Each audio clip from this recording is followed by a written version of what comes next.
Hello, this is Andrew with Fat Ox Public Adjusters here at the Smith Hail and Wind Claim. I believe we have half of this roof paid for, 16 or 17 of 27 squares. This is the front slope. Plenty of wind up here. The slope has already been estimated for replacement. A little bit of hail up here, or what I would identify as hail. We've got some good hail damage to these HVAC rain caps, which you'll see in the insurance estimate photo report.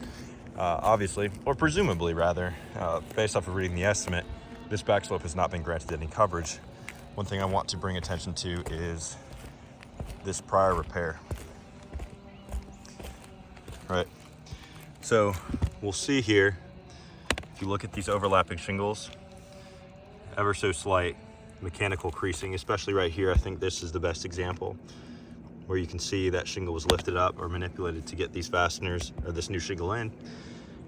The fasteners go underneath here, right? So we have to lift that to a degree high enough to get these shingles in, and you'll see the inadvertent mechanical damage. So it's a good indicator that the shingle's non-repairable. Now, let's say we can be objective about this and agree that the shingle's non-repairable.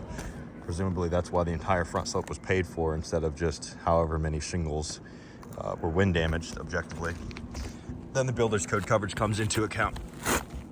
Builder's Code R-Noto 3.1 general and Builder's Code R-Noto 5.1. I'm paraphrasing, but they both state that you have to go by the shingle manufacturer guidelines or instructions when installing their products to ensure that they actually do the job they're intended to do as they're designed. So if we're replacing this entire front slope, that means this entire ridge needs to come up as well. And this is a ridge right here, right? An actual shingle over style ridge vent, but this ridge is going to be a little bit wider than right here.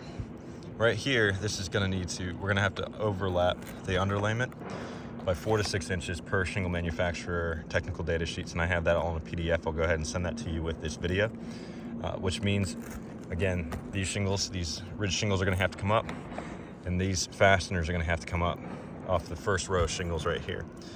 When we remove those fasteners, because this shingle is old and brittle, non-repairable, we're going to damage that first row of shingles. Principle of indemnification kicks in, and coverage dominoes down this entire back slope, right? I will type this up and I guess put things into further context. If you have any questions, please let me know.